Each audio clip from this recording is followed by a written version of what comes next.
नमस्कार दोस्तों। डेट आज की देखो 5 जून 2024 है और आपका एडिटोरियल डिस्कशन में स्वागत है। सबसे पहले देखो सॉरी, कल डिस्कशन हमारी नहीं हो पाई किसी कारणवश से, बस पूरी कोशिश की लेकिन नहीं हो पाई। लेकिन आज जो सारे जो आर्टिकल्स हैं ना वो इलेक्शन रिजल्ट से रिलेटेड हैं, तो कल जो हमारी डिस्कशन नहीं हो पाई वो हम आज कर रहे हैं, क्योंकि आज तो आर्टिकल्स इंपॉर्टेंट है ही नहीं। आज सारे के सारे आर्टिकल्स इसी से रिलेटेड हैं, कहाँ पे कितना वोट मिला कौन सी पॉलिटिकल पार्टी को, और ये यूपीएससी के पर्सपेक्टिव से ये चीज़ें इंपॉर्टेंट नहीं हैं। तो कल जो हमारे आर्टिकल्स बाकी थे उनको ही हम कंप्लीट करते हैं। चलिए डिस्कशन स्टार्ट करते हैं। आज की डिस्कशन में फर्स्ट इंपॉर्टेंट आर्टिकल, अगर देखो देश की high economic growth rate ensure करनी है ना, तो फिर सर्विसेज के एक्सपोर्ट पे फोकस करना बहुत ज़रूरी है। आप सिलेबस में जीएस पेपर 3 के इन टॉपिक्स से आर्टिकल को रिलेट कर सकते हो। राइटर कहते हैं देखो वर्ल्ड में टोटल जितना गुड्स का एक्सपोर्ट होता है ना, इंडिया उसमें कंट्रीब्यूट करता है लेस देन 2%, 2% से भी कम। लेकिन वर्ल्ड में जितना सर्विसेज का एक्सपोर्ट होता है ना, इंडिया कंट्रीब्यूट करता है 5% से ज़्यादा। इंडिया की जो सर्विसेज है ना वो देखो इंडिया की स्ट्रेंथ है। आज बहुत सारी एमएनसीज ऐसी हैं जैसे गोल्डमैन सैक्स, रोल्स रॉयस, इन्होंने ना इंडिया में ग्लोबल कैपेबिलिटी सेंटर इस्टेब्लिश करके रखे हैं। मतलब देखो जैसे रोल्स रॉयस कंपनी है, अब इस कंपनी को ना अपनी नई कार के लिए डिज़ाइन तैयार करवाना है, इंजीनियर चाहिए, कंसल्टेंट चाहिए, या फिर गोल्डमैन सैक्स को अपना डेटा, फाइनेंशियल डेटा को एनालाइज करवाना है, कोई सॉफ्टवेयर बनवाना है, तो ये सारे लोग ना आपको इंडिया में मिल जाएंगे, वेरी फ्लुएंट इन इंग्लिश, और सैलरी भी यूएस बेस्ड सिटीजन से काफ़ी कम। तो इस प्रकार की ये एमएनसीज है ना, इन्होंने दुनिया भर में अपने ग्लोबल कैपेबिलिटी सेंटर्स इस्टेब्लिश करके रखे हैं जहाँ पे इनको फ़ायदा लगता है।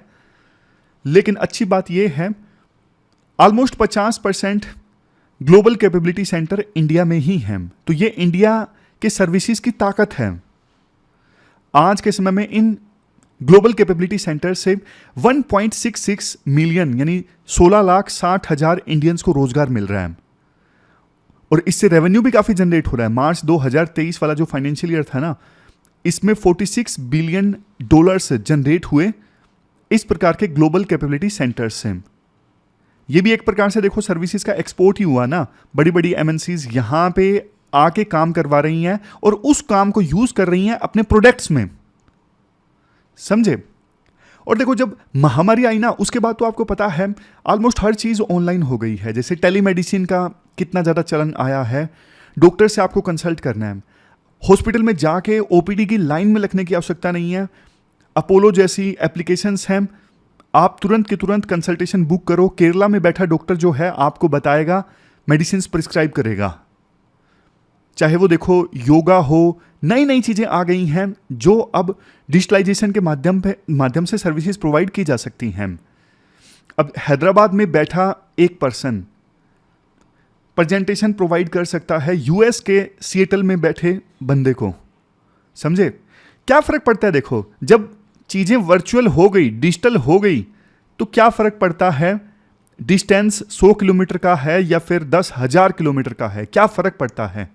इसके बाद राइटर बोलते हैं ये देखो सर्विसेज इंडिया की ताकत है ना, इसका फायदा इंडिया के मैन्युफैक्चरिंग सेक्टर को भी हुआ है। लेकिन देखो स्पेसिफिकली उन फर्म्स को जहां पे इनोवेशन का यूज है, जहां पे डिजाइन का यूज है, जहां पे इंजीनियरिंग का यूज है और मैन्युफैक्चरिंग प्रोसेस ज़्यादा कॉम्प्लेक्स नहीं है, वहां पे इंडियन मैन्युफैक्चरिंग फर्म्स को भी फायदा हुआ है इंडिया की सर्विसेज की ताकत का। जैसे एग्जाम्पल दिया जाता है, हमने एक आर्टिकल डिस्कस किया था, एक नया स्टार्टअप है अग्निकुल, इन्होंने हाल ही में एक रॉकेट टेस्ट किया था। अब इन्होंने ना अपना रॉकेट मैन्युफैक्चर किया 3D प्रिंटिंग की सहायता से। 3D प्रिंटिंग में आपको पता है डिज़ाइन वगैरह की काफ़ी ज़्यादा अहमियत होती है, और इंडियंस बहुत हैं जो डिज़ाइन में बिल्कुल एक्सपर्ट हैं। तो फ़ायदा किसको हुआ, हमारे लोकल स्टार्टअप अग्निकुल को हुआ। एक और एग्जांपल है टिल्फी। टिल्फी ना बनारसी सिल्क साड़ीज बेचती है, पूरे वर्ल्ड में बेचती है अपनी वेबसाइट के थ्रू। लेकिन ना ये जो वेबसाइट है ना टिल्फी, ये भी डिजाइनर्स का यूज करती है साड़ियों को डिजाइन करने के लिए। पॉइंट वही, डिजाइनिंग में तो इंडिया माहिर है। मतलब इंडिया देखो सर्विसेज सेक्टर में मजबूत है, उसका फायदा इंडिया के मैन्युफैक्चरिंग सेक्टर को भी होता है, लेकिन सिर्फ उन्हीं मैन्युफैक्चरिंग फर्म्स को जहां पे डिजाइनिंग वगैरह का यूज ज़्यादा है, डिजाइनिंग, इंजीनियरिंग, इन चीज़ों का यूज ज़्यादा है। तो देखो अभी तक तो हमने अच्छी अच्छी चीज़ें डिस्कस की, लेकिन इसके बाद राइटर बोलते हैं देखो ये बात सच है कि हमारे पास ना millions of high skilled creative educated workers हैं जिनको इंग्लिश बोलनी आती है, बट धीरे धीरे ना ऐसे वर्कर्स कम हो रहे हैं। पिछले कुछ सालों में हमारे देश में ना फॉर एग्जांपल इंजीनियरिंग कॉलेजेस बहुत खुले हैं, लेकिन अगर हम ऑनेस्टली एनालाइज करें ना तो इन इंजीनियरिंग कॉलेजेस से जो स्टूडेंट्स पास आउट होते हैं ना, उनमें से बहुत कम स्टूडेंट्स ऐसे हैं जिनकी स्किल ना अग्निकुल स्टार्टअप, जिन्होंने रॉकेट लॉन्च किया था हाल ही में, अग्निकुल स्टार्टअप में काम करने के लिए जो स्किल चाहिए ना, वो स्किल मैच नहीं होती ज़्यादातर स्टूडेंट्स की जो इंजीनियरिंग कॉलेजेस से पास आउट हुए हैं। हर साल वैसे 15 lakh engineering students pass out होते हैं, लेकिन आधे भी एम्प्लॉयबल नहीं होते, आधे भी रोजगार देने के लायक नहीं होते। ये एक बड़ी चिंता है। चलो देखो, इन कॉलेज स्टूडेंट्स को तो कोई ना कोई कोर्स करवा के आप इंडस्ट्री रेडी बना भी दो, इंडस्ट्री वालों को जो स्किल्स चाहिए वो स्किल दे भी दो इनको कोई कोर्स करवा के पास आउट होने के बाद या फिर कॉलेज के साथ ही। लेकिन उन बच्चों की क्या जो स्कूल तो स्टार्ट करते हैं, लेकिन ऑलमोस्ट 25% से भी कम बच्चे ऐसे होते हैं जो जब तक देखो तीसरी क्लास में आते हैं उन्हें ढंग से पढ़ना भी नहीं आता। अल्टीमेटली इन बच्चों का क्या होता है, अल्टीमेटली देखो या तो ये बच्चे ड्रॉप आउट कर जाते हैं, ड्रॉप आउट नहीं करते तो वो बस नाम के लिए स्कूल जाते हैं और फाइनली 8वीं क्लास में 10वीं क्लास में फेल हो जाते हैं। 10वीं भी पास कर गए तो हो सकता है कि 12वीं में भी कुछ हो जाए या फिर फेल हो जाए, लेकिन कायदे से देखो लर्निंग आउटकम उनमें बहुत कम होती है। एजुकेशन का वो फ़ायदा नहीं उठा पाते, सिर्फ उनको एक मार्कशीट मिल जाती है, पास स्कूल पास सर्टिफिकेट मिल जाता है। तो लर्निंग आउटकम इतनी पुअर है हमारे देश में, कैसे बच्चे जो एजुकेशन प्राप्त करेंगे वो जॉब के लिए रेडी होंगे। इतनी खराब लर्निंग आउटकम है, तभी तो इतनी जॉबलेसनेस है, तभी तो इतनी बेरोजगारी है, क्योंकि जिन स्किल्स की आवश्यकता है वो स्किल्स हमारे देश के यूथ के पास में नहीं है। सरकार देखो दो चीजें कर सकती है, या तो जो स्टूडेंट्स पास आउट हो रहे हैं अब उनके पास में जो स्किल है वैसी जॉब्स क्रिएट करें जो यूथ ने स्किल्स कॉलेज में स्कूल में हासिल की है। वो तो देखो पॉसिबल नहीं है क्योंकि सरकार का कंट्रोल नहीं है। अब एआई आ रही है, अब नई नई टेक्नोलॉजी आ रही है, सरकार पुरानी टेक्नोलॉजी के आधार पे कैसे जॉब जनरेट कर दे, देश को ही नुकसान है और ये प्रैक्टिकल चीज़ भी नहीं है। तो सरकार के पास में सिर्फ दूसरा ऑप्शन है कि सरकार एजुकेशन इंप्रूव करे और स्किल्स प्रोवाइड करे यूथ को जिनकी आवश्यकता है आज के समय में मार्केट में। अब जैसे एग्जांपल देते हैं राइटर, किस प्रकार से रिफॉर्म सरकार ला सकती है। अक्सर हम बात करते हैं कि महिलाएं काम करने के लिए बाहर नहीं निकलती, एक रीजन उसका होता है चाइल्ड केयर। लेकिन देखो अब मान लीजिए बहुत सारी ऐसी मदर्स हैं, ऐसी महिलाएं हैं जो देखो 12वीं पास हैं या फिर ग्रेजुएट्स हैं लेकिन जॉब नहीं कर रही हैं। सरकार क्या कर सकती है, बहुत सारे डे केयर इंस्टीट्यूट्स इस्टेब्लिश कर सकती है, डे केयर इंस्टीट्यूशंस में एम्प्लॉयमेंट दे सकती है ऐसी महिलाओं को जो 12वीं पास हैं या फिर ग्रेजुएट्स हैं, मतलब स्किल के हिसाब से जितना सरकार थ्रेशोल्ड डिसाइड करे। इससे देखो सबके लिए विन विन सिचुएशन है। एक तो महिलाओं को रोजगार मिल जाएगा डे केयर इंस्टीट्यूशंस में जो पढ़ी लिखी हैं, दूसरा डे केयर इंस्टीट्यूशंस में बच्चे होंगे वो भी तो पढ़ेंगे ना, उनकी एजुकेशन आउटकम इंप्रूव होगी, और तीसरा वो महिलाएं जो बच्चे की वजह से काम पे नहीं जा पाती वो डे केयर इंस्टीट्यूशंस में अपने बच्चे छोड़ देंगी। सबके लिए फायदा है अगर सरकार बहुत सारे डे केयर इंस्टीट्यूशंस इस्टेब्लिश करती है, तो सबके लिए विन विन सिचुएशन है। वो महिलाएं जो जॉब करना चाहती हैं, पढ़ी लिखी हैं, उनको जॉब मिलेगी, बच्चे जो डे केयर इंस्टीट्यूट्स में रहेंगे उनकी लर्निंग आउटकम इंप्रूव होगी, एजुकेशन आउटकम इंप्रूव होगी। वो महिलाएं जो बच्चे के कारण दूसरी जॉब्स में नहीं जा पाती वो अपने बच्चों को डे केयर इंस्टीट्यूट्स में छोड़ सकेंगी। तो सरकार ये चीज कर सकती है। दूसरा, सरकार देखो अप्रेंटिसशिप प्रोग्राम चला सकती है। अप्रेंटिसशिप प्रोग्राम में क्या होता है, जैसे देखो कोई इलेक्ट्रीशियन है, अब उस इलेक्ट्रीशियन को ना छोड़ दिया जाए एक सीनियर इलेक्ट्रीशियन के गाइडेंस में जो कि ना देख देख के सीखता रहे, और जितना महीने वो सीनियर इलेक्ट्रीशियन की गाइडेंस में रहे उसे ना थोड़ा वेजेस भी मिले, ऐसा नहीं बिल्कुल फ्री में ही रहे, थोड़ा वेजेस भी मिले। इंडस्ट्री में जितने वेजेस हैं उससे थोड़ा कम दिए जा सकते हैं क्योंकि वो सीख रहा है अभी, तो ये भी सबके लिए फ़ायदा है। जो सीनियर इलेक्ट्रीशियन है उसको एक हेल्पर मिल गया, जो सीख रहा है उसने अपना काम सीख लिया और उसको वेजेस भी मिल गए साथ के साथ में, थोड़े मिले लेकिन मिलते रहे जब तक वो सीख रहा था। तो ऐसी चीज़ को ना बड़े स्केल पे इंप्लीमेंट करने की आवश्यकता है। ये अप्रेंटिसशिप प्रोग्राम है, मैंने आपको सिंपल एग्जांपल से समझा दिया, समझ गए। और ना अभी ना सरकार क्या कर रही है, अब तो मतलब नई सरकार बनेगी, अभी तक सरकार ने देखो प्रोडक्शन लिंक्ड इंसेंटिव स्कीम पे ज़्यादा फोकस किया, पीएलआई स्कीम्स पे। उसमें बड़े बड़े जो इंडस्ट्रियल ग्रुप्स हैं ना, जैसे एप्पल वगैरह हैं, उनको काफ़ी सब्सिडी मिली, तभी तो वो इंडिया में आएंगी, उन्हें टैक्स में या फिर दूसरी चीज़ों में इंसेंटिव मिलेगा। लेकिन राइटर यानी रघुराम राजन का व्यू थोड़ा अलग है। रघुराम राजन कहते हैं जो आप इन बड़े बड़े फर्म्स को, एप्पल जैसी कंपनीज को सब्सिडी दे रहे हो ना, इससे अच्छा आप छोटे छोटे मीडियम साइज फर्म्स को सब्सिडी दो, वो जॉब जनरेट करेंगी, वो ग्राउंड लेवल पे मैन्युफैक्चरिंग को बूस्ट करेंगी। जैसे हॉस्पिटैलिटी सेक्टर की फर्म्स है, टूरिज्म की फर्म्स है, आप इनको सब्सिडी दो ना। ये लेबर इंटेंसिव फर्म्स हैं, ये ज़्यादा रोजगार प्रोड्यूस करेंगी, ज़्यादा एम्प्लॉयमेंट अपॉर्चुनिटीज प्रोड्यूस करेंगी। इसके अलावा देखो हमारा जो इतना मजबूत डायस्पोरा है, उनकी आप मदद लो नए नए एजुकेशन और रिसर्च इंस्टीट्यूशन से इस्टेब्लिश करने के लिए, जहाँ से स्किल्ड जो पर्सनल हैं वो प्रोड्यूस हों, स्किल लोग प्रोड्यूस हों। लास्ट में राइटर बोलते हैं जब देखो लोगों के पास में ना राइट स्किल्स हैं और ऐसे संस्थान हैं जहाँ पे इनोवेशन होती है, जहाँ पे बढ़िया बढ़िया आइडियाज़ इमर्ज होके आते हैं और एंटरप्रेन्योरशिप के लिए राइट प्लेस है, तो ना फिर कोई भी इंडस्ट्री किसी की मोहताज नहीं होती। अब जैसे आईटी इंडस्ट्री है, हमारे देश में ना आईटी इंडस्ट्री ग्रो हुई 2000 के आसपास। ऐसा नहीं कि सरकार ने कुछ एक्स्ट्रा एफर्ट्स लगाए थे देश में आईटी इंडस्ट्री को मजबूत बनाने के लिए, आईटी इंडस्ट्री की नींव रखने के लिए, नहीं, ऐसा कुछ नहीं था। राइटर कहते हैं बस सब कुछ राइट प्लेस पे था, एंटरप्रेन्योरशिप के लिए वातावरण सही था और राइट स्किल्स थी लोगों के पास में, तो फिर आईटी सेक्टर हमारी मजबूत होकर निकली। लास्ट पॉइंट ये है, अब देखो जैसे गुड्स को एक्सपोर्ट करना है, आजकल आपको पता है ना सारे देश ना आत्मनिर्भर, जैसे हमारा देश आत्मनिर्भर भारत कैंपेन पे ज़्यादा फोकस कर रहा है कि देश दूसरे देशों के ऊपर डिपेंडेंट ना रहे। बाकी देशों की भी यही सोच है कि बाहर से इंपोर्ट ना करना पड़े, इसलिए सभी अपनी अपनी लोकल फर्म्स को सपोर्ट कर रहे हैं और बाहर से जो सामान इंपोर्ट होता है उसको डिस्करेज कर रहे हैं। लेकिन राइटर ये बोलते हैं सर्विसेज के मामले में ऐसा नहीं है, गुड्स के मामले में है, सर्विसेज के मामले में ऐसा नहीं है। क्योंकि जैसे ये जो डेवलप कंट्रीज है ना, यूएसए जैसे, इनकी फर्म्स पूरी दुनिया में सर्विसेज एक्सपोर्ट करती हैं, अपने प्रोडक्ट्स बेचती हैं, तो ये फर्म्स तो सर्विसेज लेना चाहेंगी जहां से सस्ती मिले। अब इंडिया से सस्ती मिल रही है तो बल्कि ये लेंगे। और जापान जैसे देश हैं जो जल्दी बूढ़े हो रहे हैं, अब ऐसे देशों में देखो काम करने के लिए लोग ही नहीं है, तो इन देशों को भी सर्विसेज की आवश्यकता है। इंडिया जैसे देश उस मांग को पूरा कर सकते हैं। तो कुल मिला के देखो निचोड़ इस आर्टिकल का यही निकलता है कि इंडिया को अपने सर्विसेज को एक्सपोर्ट करने पे फोकस करना चाहिए, इससे इंडिया की इकोनॉमिक ग्रोथ रेट बढ़ेगी। चलते हैं आगे। इसके बाद नेक्स्ट आर्टिकल देखो एग्रीकल्चर सेक्टर से संबंधित है। आपने सिलेबस में जीएस पेपर 3 के इस टॉपिक से आर्टिकल को रिलेट कर सकते हो।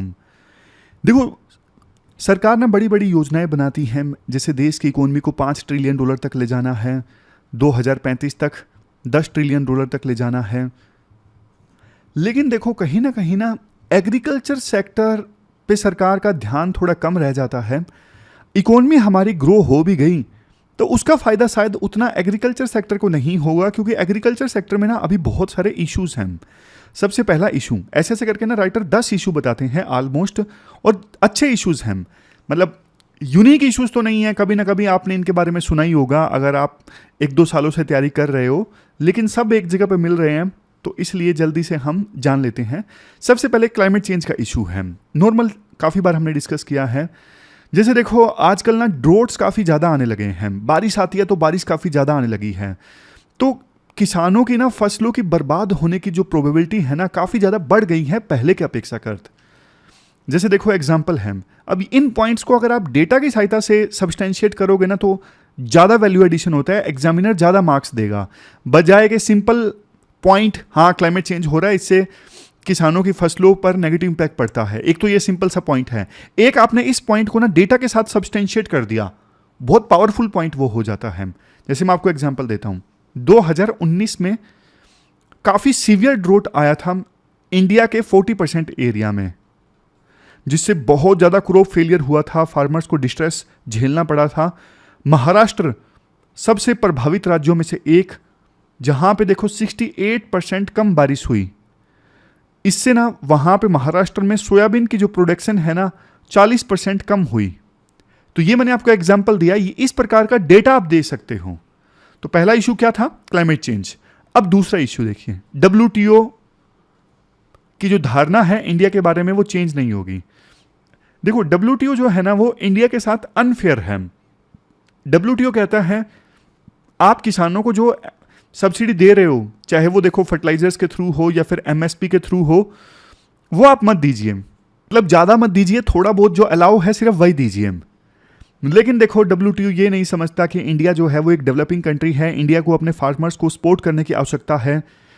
और ना इंडिया WTO के फैसले के अगेंस्ट जाए डिस्प्यूट सेटलमेंट मैकेनिज्म में, लेकिन देखो ये जो मैकेनिज्म है वो ठप पड़ा है, वर्किंग नहीं है, ऑपरेशनल नहीं है ये मैकेनिज्म।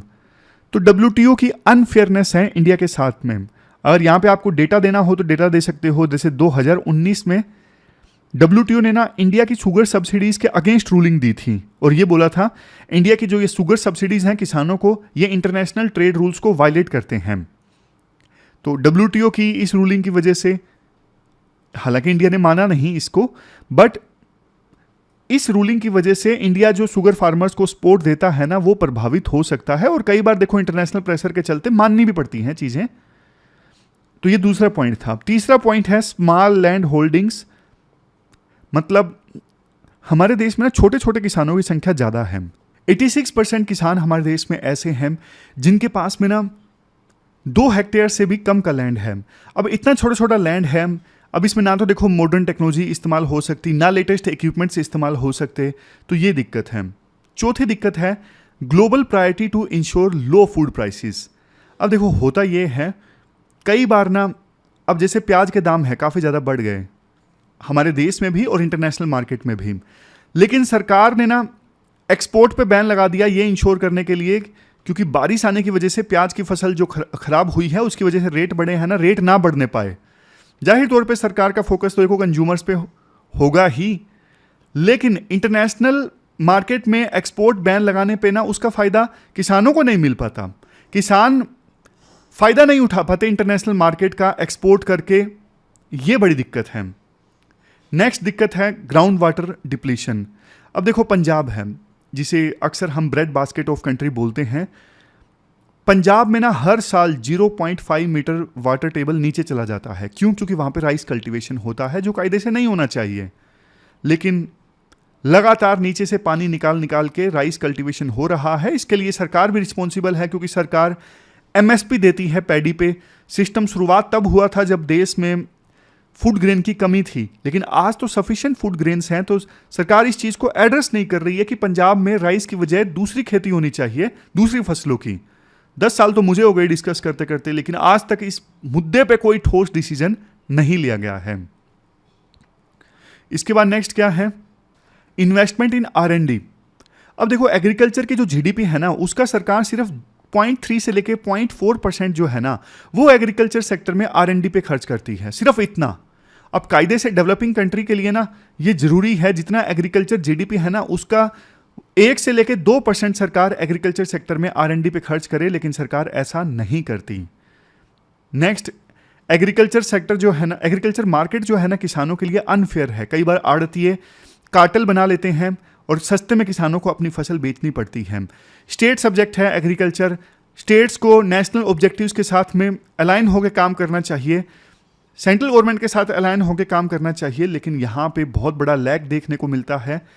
बिल लेके आई थी सरकार, 3 कृषि कानून लेके आई थी, लेकिन देखो प्रॉपर कंसेंसस उन पे नहीं बना, किसानों का विरोध हुआ और सरकार को वो बिल वापस लेने पड़े। तो सरकार इस प्रकार से एग्रीकल्चर सेक्टर में रिफॉर्म लेके आए तो हमेशा देखो अलग अलग स्टेक होल्डर्स का, जैसे किसानों का, फार्म ग्रुप्स का, इनका पार्टिसिपेशन जरूरी है और पॉलिसी मेकिंग में बाकी स्टेक होल्डर्स को इंक्लूड करना जरूरी है। फिर नेक्स्ट चैलेंज देखो ये है इनपुट सब्सिडीज। अभी ना सरकार यूरिया पे काफ़ी ज़्यादा सब्सिडी देती है, और यूरिया पे सब्सिडी देने की वजह से ना किसान यूरिया का ज़्यादा यूज़ करते हैं, और फर्टिलाइजर्स का यूज़ करना चाहिए NPK में रेशो जो होनी चाहिए 4:2:1 होनी चाहिए। बट सिर्फ किसान यूरिया का ज़्यादा यूज़ करते हैं क्योंकि यूरिया ज़्यादा सस्ता है। बट इस वजह से ना सोइल की फर्टिलिटी देखो काफ़ी प्रभावित होती है, फसलों की पैदावार कम होती है, इन्वायरमेंट को नुकसान पहुंचता है। लेकिन सरकार इस इशू पे कुछ नहीं कर पा रही है। अब नेक्स्ट इशू है पब्लिक डेट का। ज़्यादातर जो स्टेट गवर्नमेंट्स हैं उन पे कर्ज काफ़ी ज़्यादा है, और कुछ स्टेट गवर्नमेंट्स तो ऐसी हैं जो बैंकक्रप्ट होने के कगार पर हैं। अब देखो डेट टू GDP रेशो मान लीजिए 90% है, तो फिर एग्रीकल्चर सेक्टर में इंफ्रास्ट्रक्चर क्रिएट करने का, किसानों के लिए कुछ करने का स्कोप काफ़ी कम हो जाता है।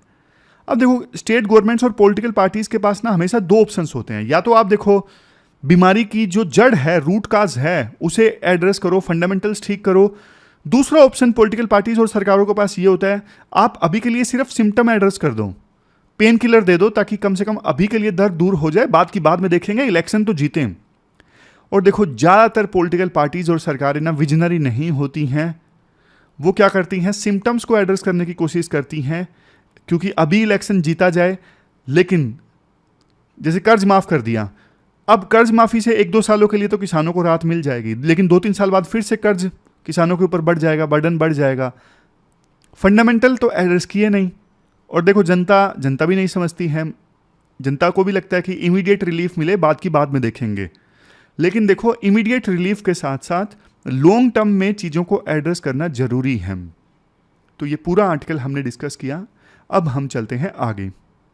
इसके बाद next article, reforming civil services is key to improving delivery. ये देखो अच्छा आर्टिकल है।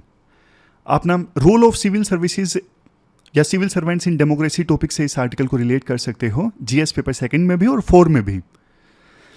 देखो अगर ना हमारी देश की प्रोग्रेस सुनिश्चित करनी है तो ना सिविल सर्विसेज की कॉम्पिटेंसी एक बड़ा इशू है। आज हमारे देश में जो सिविल सर्विसेज का ढांचा है ना वो कॉलोनियल ईरा से प्रेरित है। बट उस समय ना जो सिविल सर्वेंट्स हुआ करते थे ना, वो देखो ऐसे हुआ करते थे जिनको सिक्योरिटी मेंटेन करनी होती थी, रेवेन्यू इकट्ठा करना होता था ताकि अंग्रेजों को ज़्यादा से ज़्यादा फायदा पहुंचाया जा सके। सर्विसेज प्रोवाइड करने पे इतना ज़्यादा फोकस नहीं था ब्रिटिशर्स का, और इसलिए अप्रोच होती थी जर्नलिस्ट। देश आज़ाद हुआ, वही सिविल सर्वेंट जर्नलिस्ट आने लगे। जर्नलिस्ट मतलब किसी एक क्षेत्र में एक्सपर्ट नहीं, जिनको हर एक चीज़ की थोड़ी थोड़ी नॉलेज, समझ गए। लेकिन देखो जब नेहरू प्रधानमंत्री बने ना, तो उस समय ना इकोनॉमिस्ट, स्टैटिस्टिशियन, लॉयर, ये सब लोग जो है ना पॉलिटिक्स में इन्होंने एंटर किया। ये लोग मिनिस्टर बने।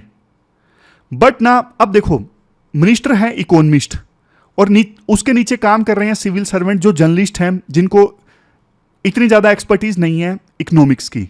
तो काम करने में दिक्कत आई, फ्रस्ट्रेशन का शिकार हुए। वो इकोनॉमिस्ट जो पॉलिटिक्स में आए थे, जो फाइनेंस मिनिस्टर बने, कॉमर्स मिनिस्टर बने, उनका ये मानना था कि यार हम बढ़िया बढ़िया चीज़ें सोचते हैं, ये सिविल सर्वेंट्स इनको समझ नहीं है, एक्सपर्ट नहीं है, ये इंप्लीमेंट नहीं करवा पाते।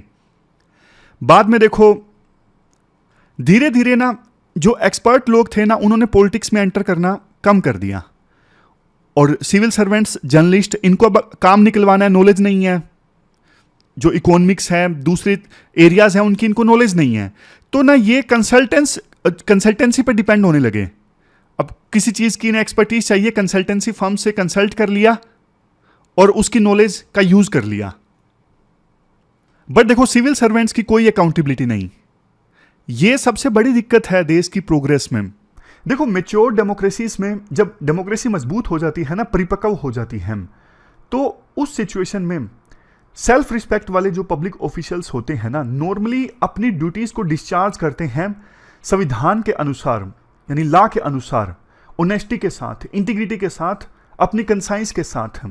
वो पॉलिटिशियंस के सामने घुटने नहीं टेकते। लेकिन आप बताइए हमारे देश में क्या हो रहा है, बताते हुए देखो दुख होता है हम।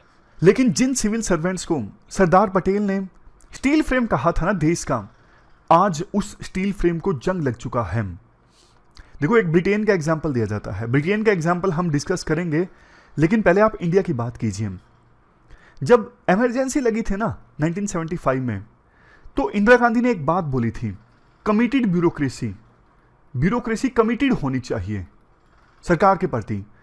लेकिन देखो कायदे से जो ब्यूरोक्रेसी है वो सरकार के प्रति कमिटेड नहीं होनी चाहिए, संविधान के प्रति कमिटेड होनी चाहिए, लॉ के प्रति कमिटेड होनी चाहिए।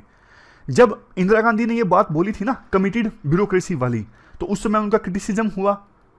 तो बाद में उन्होंने अपनी बात पलट दी, मतलब घुमा दिया। उन्होंने बोला कि मेरा मतलब ये नहीं कि सरकार के प्रति ब्यूरोक्रेसी कमिटेड होनी चाहिए, मेरा मतलब कहने का ये था सोशलिज्म की जो आइडियोलॉजी है, पब्लिक वेलफेयर है, उसके प्रति ब्यूरोक्रेसी जो है वो कमिटेड होनी चाहिए।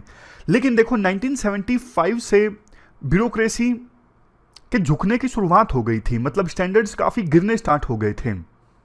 आज तो देखो सिविल सर्वेंट्स के न्यूट्रल होने की कोई सोचता भी नहीं है। मतलब जो सिविल सर्वेंट्स है ना, मान लिया जाता है कि ये तो सरकार के इशारे पर काम करते होंगे। जैसे अब मैं आपको एग्जांपल बताता हूं, ब्रिटेन में ना कोविड के दौरान रिस्ट्रिक्शंस लगी थी, तो एक खुलासा हुआ कि रिस्ट्रिक्शंस के दौरान ब्रिटेन के प्रधानमंत्री और फाइनेंस मिनिस्टर, प्रधानमंत्री बोरिस जॉनसन और फाइनेंस मिनिस्टर ऋषि सुनक, इन दोनों ने ना नवंबर दिसंबर के महीने में काफी सारी पार्टीज करी, जबकि देश में लॉकडाउन लगा हुआ था। तो इन्होंने पार्टीज कैसे कर ली, इस बात का खुलासा हुआ, एक बहुत बड़ा स्कैंडल क्रिएट हो गया। जांच की गई, किसके द्वारा आपको पता है? एक सिविल सर्वेंट के द्वारा, जिनका नाम था सू ग्रे। क्या आप हमारे देश में एज्यूम कर सकते हो कि प्रधानमंत्री मोदी पर कोई एलिगेशन लगे और उसकी जांच एक सिविल सर्वेंट करे और वो सिविल सर्वेंट निष्पक्ष रूप से अपनी जांच करे? नहीं, इंडिया में बिल्कुल भी ये कल्पना ही नहीं की जा सकती कि एक सिविल सर्वेंट प्रधानमंत्री के ऊपर लगे एलिगेशंस, इवन मुख्यमंत्री के ऊपर लगे एलिगेशंस का निष्पक्ष रूप से जांच करेगा या करेगी। लेकिन देखो जो सू ग्रे हैं, जिनको जांच का जिम्मा सौंपा गया था, उन्होंने बिल्कुल निष्पक्ष ढंग से इन्वेस्टिगेशन की। उन्होंने कहा कि देखो ये पब्लिक स्टैंडर्ड्स के हिसाब से सही नहीं था, प्रधानमंत्री को उस समय पार्टीज नहीं करनी चाहिए थी जब देश में लॉकडाउन लगा हुआ था। और देखो आपको हैरानी होगी, सू ग्रे ये जो सिविल सर्वेंट थे ना, इनकी जो जांच रिपोर्ट है ऑपोजिशन ने भी मान ली और सरकार ने भी मान ली। मतलब प्रधानमंत्री ने इनकी रिपोर्ट के बाद माफी मांग ली। हमारे देश में ना इवन सुप्रीम कोर्ट का वर्डिक्ट आ जाता है तो भी नेता लोग नहीं मानते हैं, नहीं हम अपील फाइल करेंगे, रिव्यू पिटीशन फाइल करेंगे, मानते नहीं है बिल्कुल भी। सिविल सर्वेंट की जांच रिपोर्ट मानेंगे ये तो आप भूल ही जाइए। उसके बाद देखिए, जब इन्होंने जांच रिपोर्ट दी ना, तो एक्शन किसने लिया? लंदन मेट्रोपॉलिटन पुलिस ने फाइन लगा दिया प्राइम मिनिस्टर और फाइनेंस मिनिस्टर के ऊपर। आप कंपेयर कीजिए, लंदन मेट्रोपॉलिटन पुलिस मतलब दिल्ली पुलिस। क्या आप सोच सकते हो कि दिल्ली पुलिस प्रधानमंत्री मोदी के ऊपर फाइन लगा दे? नहीं, कोई हिम्मत नहीं है। तो ये कंपैरिजन है। ब्रिटेन ने हमारे ऊपर इतने साल रूल किया, लेकिन सिविल सर्वेंट्स वहां पे अभी भी न्यूट्रल हैं, काफी अच्छे से काम करते हैं। लेकिन हमारे देश में ना सिविल सर्वेंट्स की जो रिस्पेक्ट पहले हुआ करती थी, आज के समय में नहीं है, और इसके लिए वही लोग रिस्पॉन्सिबल हैं। होता क्या है, जिस भी पार्टी की सरकार आती है ना, उस पार्टी की सोच, उस पार्टी की आइडियोलॉजी के बारे में सिविल सर्वेंट्स को पता होता है। तो वो सिविल सर्वेंट्स ना सरकार के व्यू के हिसाब से काम करने लगते हैं कि अच्छा ये पॉलिटिकल पार्टी इस प्रकार की सोच रखती है। जैसे मैं आपको एग्जांपल देता हूं, सिर्फ समझने के लिए है, आप इसको दूसरे सेंस में मत लीजिएगा। जैसे कुछ एक्सपर्ट्स बीजेपी के बारे में बोलते हैं कि बीजेपी हिंदुइज्म में ज्यादा विश्वास रखती है, तो सिविल सर्वेंट्स तो उसी प्रकार से काम करने लगते हैं। भाई जो बीजेपी के लीडर्स हैं उनकी सोच ऐसी है, तो वो ग्राउंड लेवल पे ना उसी प्रकार की सोच के हिसाब से काम करने लगते हैं। क्यों? अब रीजंस बहुत सारे हैं। उनको फायदा लेना होता है, जो सरकार में मंत्री वगैरह होते हैं उनसे उनको फायदा लेना होता है। वो चाहते हैं कि हमारी इधर उधर पोस्टिंग ना कर दें, हम जहां पे हैं वहीं पे बैठे रहें, अच्छी पोस्टिंग मिल जाए। इन सब चीजों के लालच में वो सरकार के व्यूज के हिसाब से अपने व्यूज मैच कर लेते हैं और उसी के हिसाब से काम करने लगते हैं। देखो BR अंबेडकर ने एक बात बोली थी कि जो कॉन्स्टिट्यूशनल मोरालिटी है ना, ये नेचुरल सेंटिमेंट नहीं है, अपने आप से नहीं आती, इसे कल्टीवेट करना पड़ता है, कल्चर में लाना पड़ता है। कॉन्स्टिट्यूशनल मोरालिटी पर यूपीएससी ने क्वेश्चन पूछा था, क्या मतलब है कॉन्स्टिट्यूशनल मोरालिटी? मतलब जब आप संविधान के प्रिंसिपल्स, संविधान की वैल्यूज के हिसाब से एक्ट करते हो ना, तो मतलब आप कॉन्स्टिट्यूशनल मोरालिटी के हिसाब से एक्ट कर रहे हो। तो ये बेसिक चीज है। लेकिन सिविल सर्वेंट्स आज के समय में कॉन्स्टिट्यूशनल मोरालिटी नहीं रखते, अपने एक्शंस में संविधान की धज्जियां उड़ाई जाती हैं, रूल ऑफ लॉ को भी कई बार इग्नोर कर दिया जाता है पॉलिटिकल लीडर्स को खुश करने के लिए। तो ये जो कल्चर है ना हमारे देश में, शुरू में तो था, क्योंकि शुरू में तो वो सिविल सर्वेंट्स थे जिन्होंने ब्रिटिशर्स के अंदर काम किया था, लेकिन बाद में नए जब सिविल सर्वेंट्स चुने गए आजाद भारत में, तो फिर उनका जो कल्चर है ना वो ठीक से डेवलप नहीं हुआ। सिविल सर्वेंट्स को देखो अपनी सोच में ना बिल्कुल न्यूट्रल होना चाहिए, मतलब न्यूट्रलिटी को तो छोड़ना ही नहीं चाहिए। और न्यूट्रलिटी का मतलब क्या है? Independence of thought and action, honest and objective advice. मतलब जब भी पॉलिटिकल लीडर्स को एडवाइस देनी हो ना, बिल्कुल ऑब्जेक्टिव एडवाइस दें, फैक्ट्स के आधार पर कि कानून क्या कहता है। जो पावरफुल लोग हैं ना, उनके सामने सच बोलने की हिम्मत होनी चाहिए।